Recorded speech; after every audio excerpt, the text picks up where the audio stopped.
Sky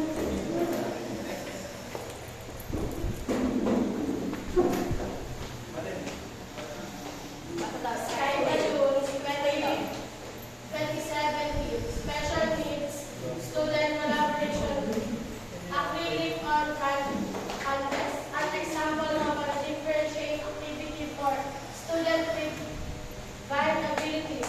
Some students paint on abstract background using sponge, brushes, tissue with glue. Another student sketch the not air balloon using oil pastel. When painting the balloon, a stencil was used to keep color inside the shapes. It is easy for the student to use oil pastel. For sketching his idea on canvas, instead he paint brush, which requires more dexterity and can lead to messy work photo by each expressions.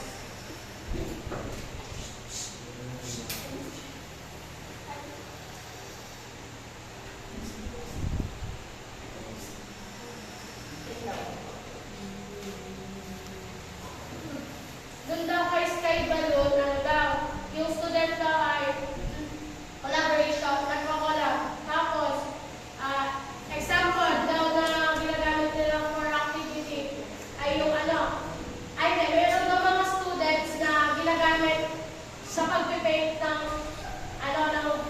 abstract background ay yung sponge, brushes, at saka yung tissue with glue. Tapos, yung hot air balloon daw, ginagamit din daw yung nila na pang sketch or panggawa sa arts. Yun. Ayan. Tsaka addition lang, sabi ay actually dito, an example of a differentiated activity for students with various. Ayan, dun sa picture na, may picture dyan, di ba? Sinasabi doon na ang mga estudyante ay merong iba't ibang kakayahan sa paggawa ng arts. Tulad nga ng mga binanggit na kung ano yung mga ginamit nilang materials.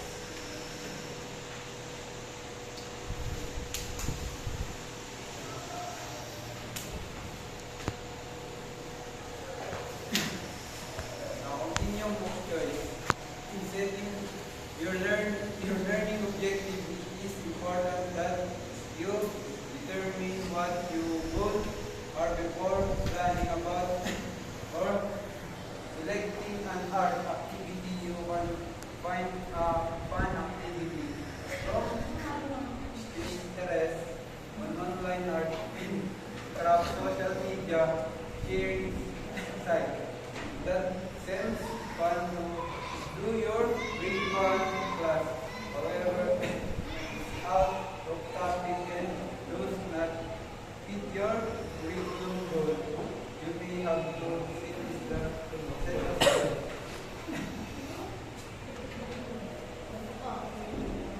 Ayan. Sabi, in setting your learning objective, mahalaga daw na ma-determine natin kung ano ba talaga yung goal natin bago tayo set ng mga activity. Kasi kapag nakapag-set natin tayo ng objective, madali na lang para sa atin kung ano yung mga activity, mga laro na gagamitin natin sa pagtuturo.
what art teachers should always consider when teaching art to children.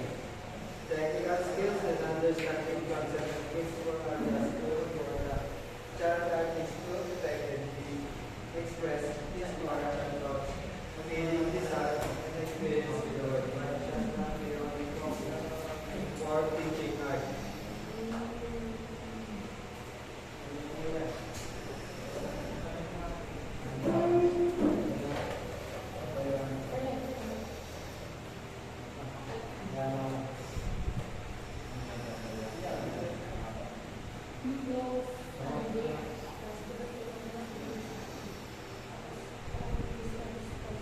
Yan, dito. When introducing a new material or seeking to use it, it's common for ayan, so pagka daw tayo ay nag-introduce ng mga new materials sa art class, meron talagang as a teacher, meron yung step by step. Hindi naman pwedeng ito agad yung gawin, ito agad yung materials na lalagay mo. Tapos sabi dito ay should not expect an exact outcome. Kasi hindi naman tulad ng kakayahan ng bata, hindi naman perfect ang bata. Kung yung matatanda na artist, hindi naman perfect, how much more yung mga bata. Kasi yung mga bata ay nasa ano pa lang ng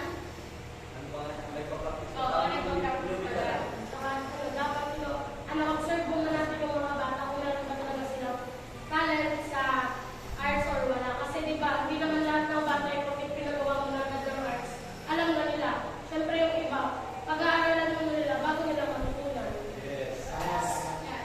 Example, yung kay Ma'am Sol, yung ginagawa tayo ng mga letter. Tingnan nyo, magkakatulad ba tayo ng outcome? Hindi naman diba? Kaya tayo Ma'am Sol na bigay ng opportunity na makagawa ang bawat isa ng letter ng mga letter cutting. Doon pa lang, natitry na ang first dyan. Kaya mga college na, di ba, hindi pa tayo talaga sa talino. Kailangan mo natin pag-aralan. Siyempre, mga bata, kailangan, alam mo na natin, obserbahan natin kung kaya ba nila o hindi.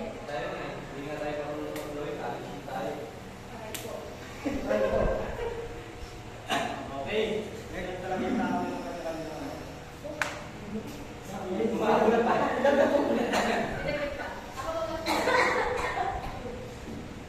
For themselves, even if it's a small aspect of the art making process, sometimes elementary teachers dwell too much on attaining the learning competence that they forget to enjoy the art making process as well. Art teachers are also artists in order to be an effective art teacher. One should teach with his or her heart. Otherwise, it's no different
Yan yung nag-gawin ko yung approach.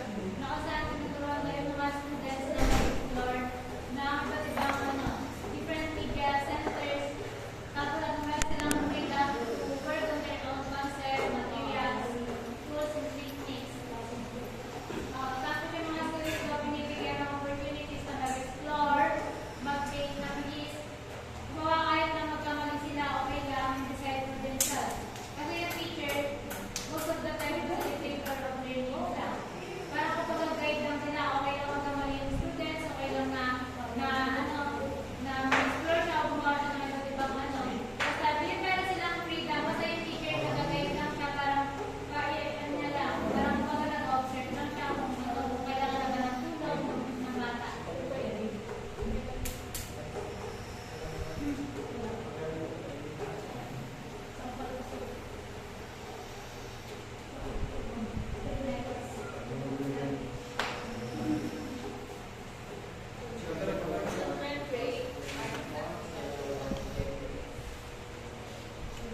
Children create art not because they want their works to be posted in museums or sold in art galleries. Children draw, color, paint, and paint because it's fun and it helps them express their thoughts, feelings, and experiences and wishes. Kaya gumagawa din mga students ng art kasi hindi siya para mailagay sa museum, para hindi malagay sa mga sabihin niya, para hindi i-post, para hindi sumikat. Nagkagawa din yung mga students ng arts para, siyempre, na-enjoy ng mga students yung paggagawa ng arts. Tapos nailalabas nila yung mga thoughts and feelings nila pag gumagawa sila ng arts. Express yung mga nasa true arts.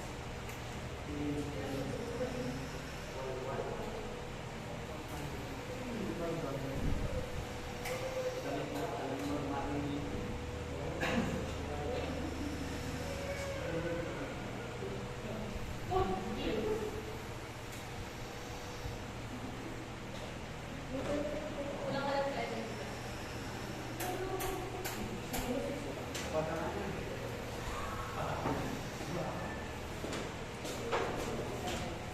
In a teacher directed learning, the teacher sets the objective of the activity, materials, techniques, etc.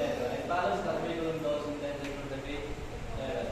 The teacher enumerates the exact materials to be used and obviously upon using other than what's prescribed. Depending on the unit plan, the activity might also be focused on that technique. Example, ano yan?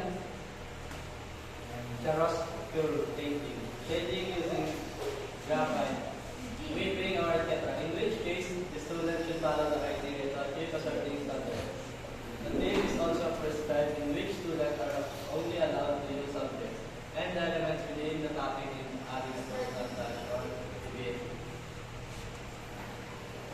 Eh, sabi kanina, yung mga teacher daw kailangan mag-sisend sila ng objectives para dun sa kanilang mga activity, materials, techniques. Tapos, kailangan daw ma-aim ng teacher yung objectives na nilagay ng student. Yung teacher. Tapos, teacher ng grades.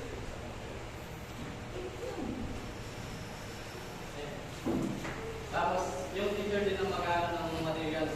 Para siya mag-provide siya ng yung talagang kailangan ng materials para gamitin ng mga estudyante.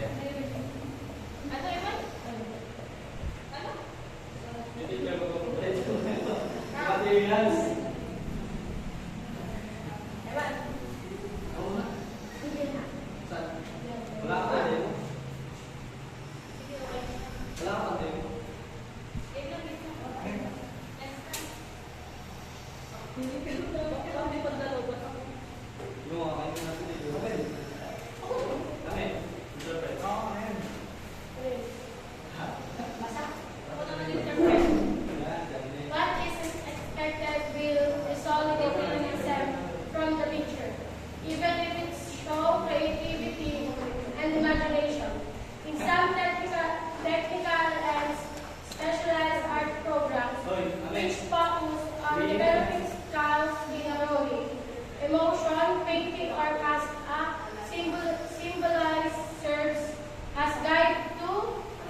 needed to comply with the performance and content standard by the end of the quarter. Planning by following the unit plan also ensure continuity of content and progression of skills and techniques used per activity. In this case, there is already defined expected output from the child of each session.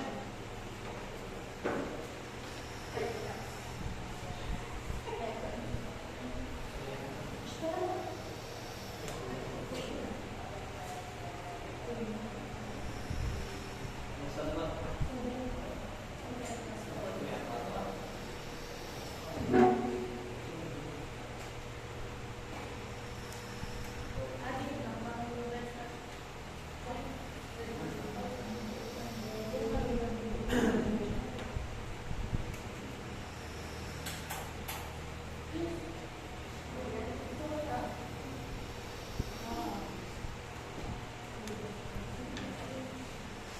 Yun daw yan, no?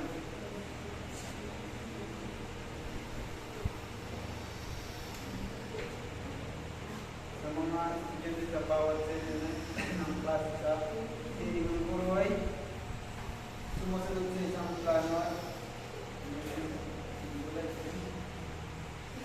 syllabus upang masiguro ang matutunan ng mga estudyante ang mga kanilang technique, mayroong mga tiyak na output.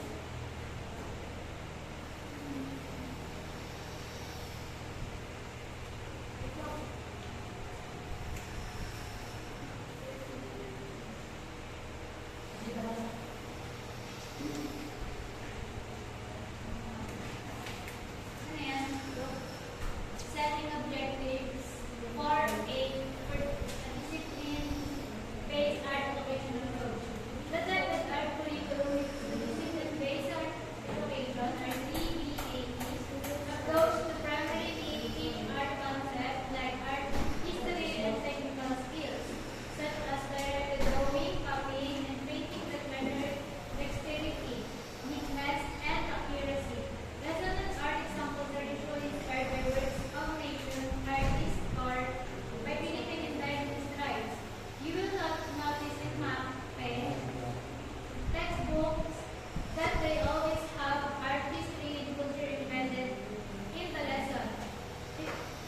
DBAE is also ideal for integrating other disciplines such as language, math, and science. Assessment is detail-oriented and usually involves a rubric and a written exam which includes art theory, art criticism, and art history. Imagination and creativity are practiced, although they are sometimes not prioritized in terms of assessment. A discipline-based approach is ideal for students in the higher grades, where they are more ready and open to learning facts and history which are not familiar to them. There is also a one of the studio habits of mind, which is to understand the arts in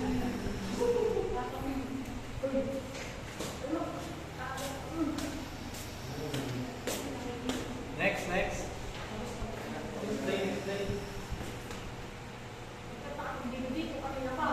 Dapat kumilig na yung aking video. Yun naman din.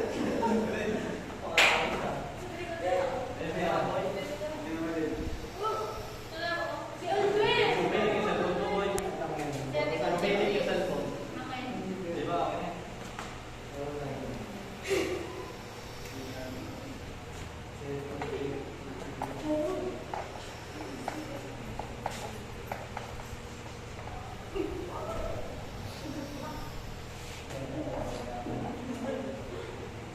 Ano daw? Meron daw discipline-based art education, which yung yan daw yung approach. Yung katingin daw yan, ginagamit sa din yung mga curriculum or MAPE.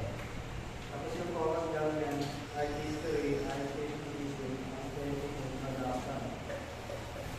Yan yung sa mga elementary, yung subject na MAPE. Tapos yung madalas na ginagawa natin sa mga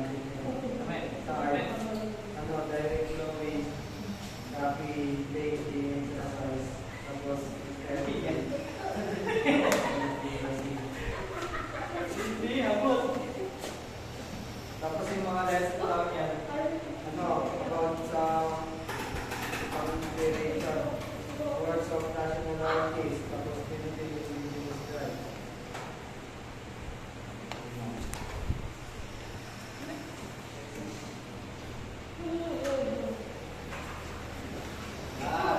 Meron din ako na nakakawang topic ito eh.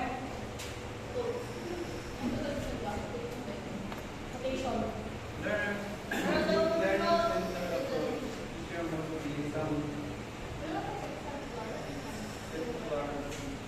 exemplars of way of life. They must be artistic and able to improve, keep up,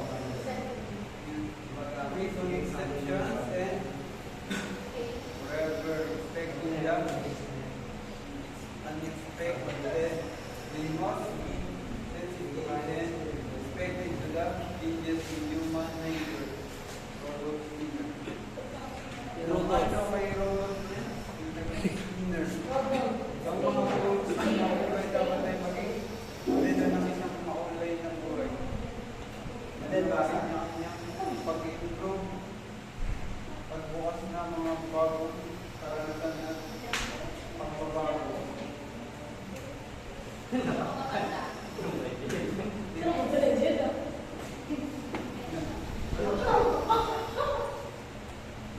a learner-centered approach, the teacher acts as a facilitator and involves a more spontaneous teaching or outline activity that gives more opportunity for students in exploration, self-expression, and decision-making. The flexibility of a student-centered approach is clear for younger students who may not have the same way of thinking as adults. The standards are also not time-bound and limited. Rather, will be dependent on the child's individual progress and interest. The teacher gives into more ideas and action of the student. A good example of this is teaching for artistic behavior or EAB, wherein students are encouraged to work with the theme and medium that they want in so-called media center.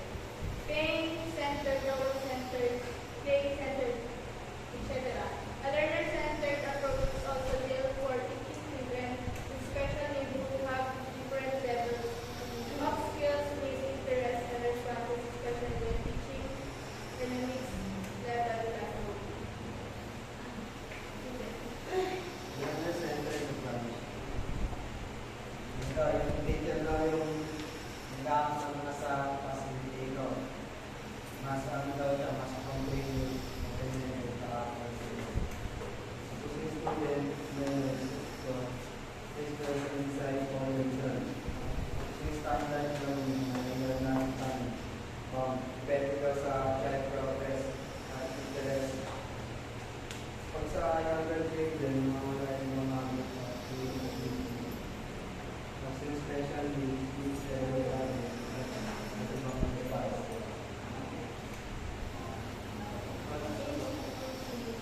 Example, teaching art for behavior, sa tamang tao. Student is their aim and medium. In classroom, he said that to meet the center of principle of the class. Subjects are according to their interest. Tapos yung teachers will support that. That's not as yung sample case daw, yung Christmas Day by Louis, 6 years old. Teacher siya masample Christmas Day. Tapos yung student nagkaroon ng conversion. Meron daw yung case, Marco, contextual top. Kung tayo magandang explanation. Inside the student express, kanya na yung kapag na-identify. Teacher respect to self-explanation. With drawing my child's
amazing long class.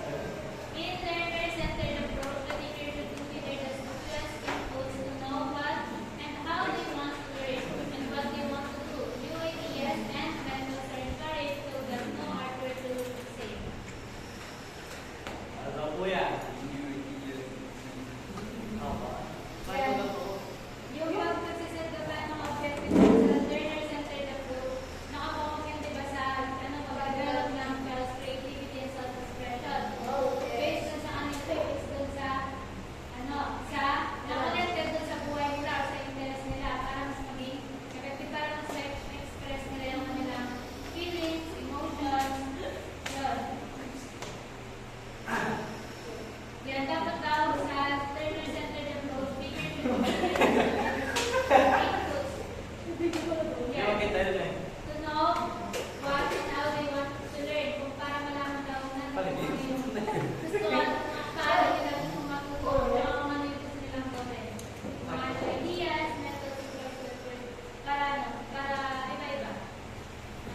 Yun ang sa Marksong talaga, yun yung pag sa bata, yun talaga yung pagkakatulad-tulad. Kasi nga, depende yun sa experiences, idea, and imagination ng isang bata. Marami Kaya, silang pagkakaiba. sinabi dito na so that no word will look the same. Mag-iiba ng ugali. Yes. Next. Next po tayo!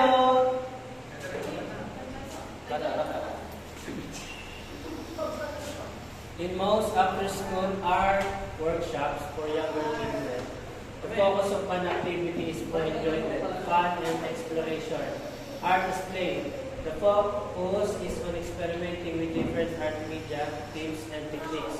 Teacher acts as facilitator, demonstrating a skill or technique, then gives the student freedom on how they will apply what they have learned using the theme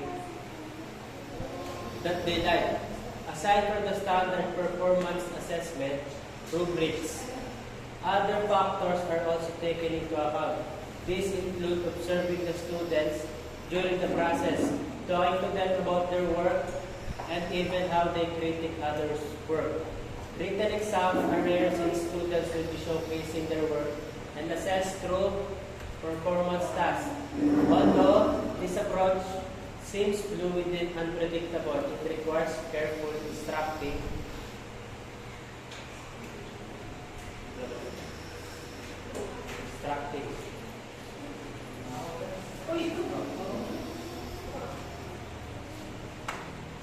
Ayan, yung mga mga estudyante, parang sa paggawa ng arts, nag-enjoy to sila, naging explorative to yung mga bata. Tapos yung mga teacher daw, nag-a-act daw sila parang facilitator. Parang pinapacilitate lang nila yung mga students, parang hinahayaan lang nila na yung students yung makagawa ng sarili nilang art. Sample, mag-explore ng estudyante, tapos parang ma-discover ng students na magaling pala siya mag-drawing. Ayun, parang hinahayaan lang ng teacher na sila yung maka-discover sa sarili nilang skills. Hindi yung parang tuturuan ng teacher na, hindi dapat ganito, mag-drawing ka ng Dragon Ball. Dragon Ball.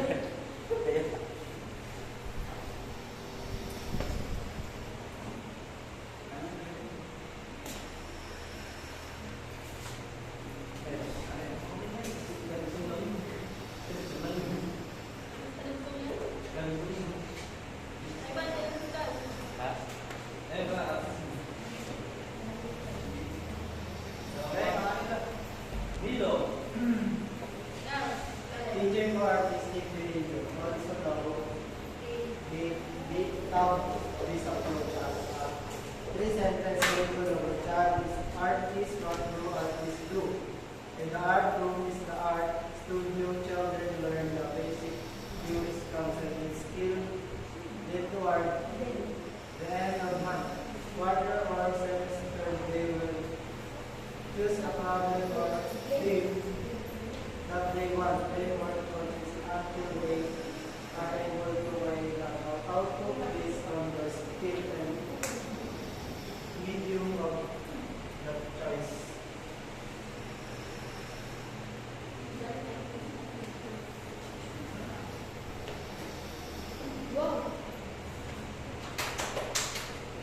This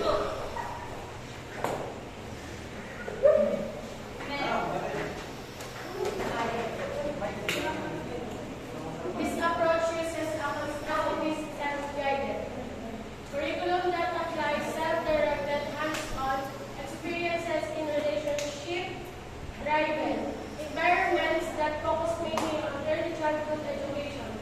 MOS 2019. Students can develop all their senses. Uy! Yun! Balik! Di ba? Yan! Yan na yun! Di yan! Di ba? Next. Next Ah, yan. next wala, next. Di yan! Balik! Yan! Ah, yan. Yan, yan. Yan! Sige, malikot na ka. Yun na nga. Balik mo, balik. Balik. Magandang lang yun. Yan! Students can develop their senses through artistic exploration and experimentation. Next. Rules. Di ba yan? Di ba? Explain na to. Ito nga yung sinasabi na yung sa constructive self-directed curriculum that applies self-directed or not. Rudolf Steer, also known as Waldorf. Education displays the greatest importance of giving children what is appropriate for their age, with artistic love and loving art. Taylor, 1922. Teachers cater learners. Imagination and creativity not only in the art, but as a holistic approach to teaching other subjects. Kay Rudolf or Waldorf, yung sa kanya daw ay importance o greatest importance of giving children what appropriate for their age. Kung ano ba daw yung talaga yung pwede sa isang estudyante base sa kanilang age. Tapos, artistic love and loving art. Kailangan, para sa kanya daw, yung art daw ay hindi lang art, kundi sign din ng pagmamahal. Kung paano mo, di ba tayo, di ba sa ibang painter, parang minamahal na nila yung paint, pagpipaint para sa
criticize this artist unless critical of others.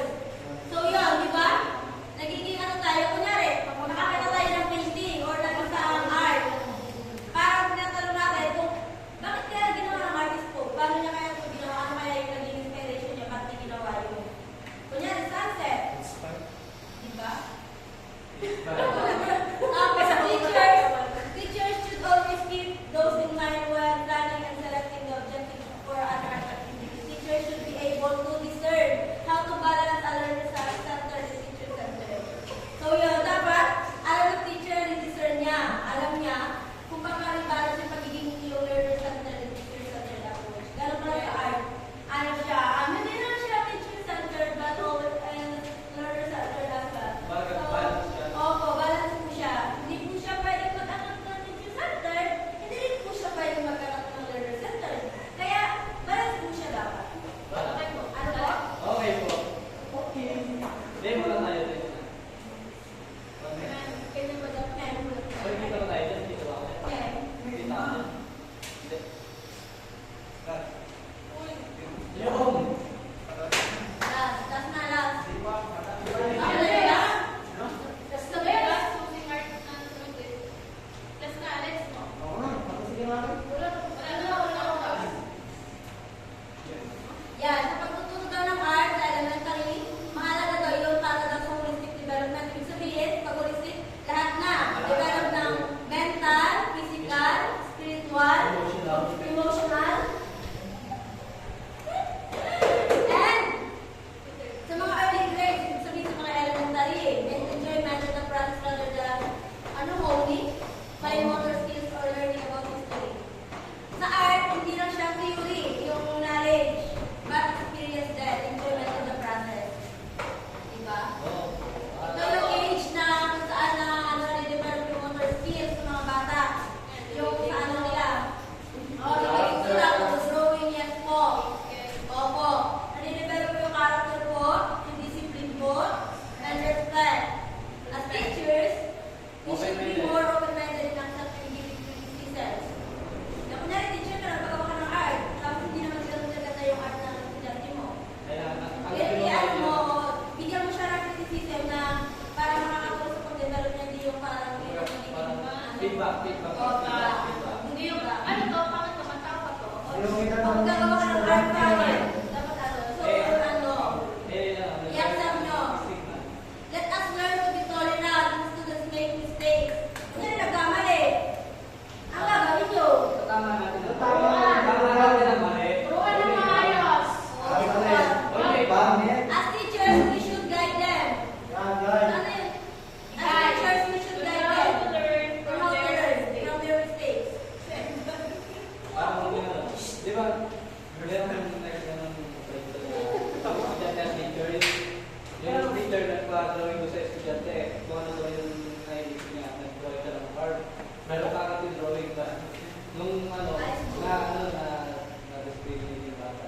Tapos, nung dumating yung panahon, nag-prospect yung teacher, hindi mo nakasama, tapos yung part na yun pala, hindi na yung bata. Yun, boy! Pwede kasi yun talaga sa Kailangan yung paano nila express yung arts nila. Kaya huwag natin ilusgahan ng mga drawing ng mga estudyante Wala natin. kang isga. Kanina ba kayo? Huwag niyong i-judge yung mga estudyante nyo. Be fair. I-guide The nyo student. sila. Huwag nyo gagawin yung drawing ko.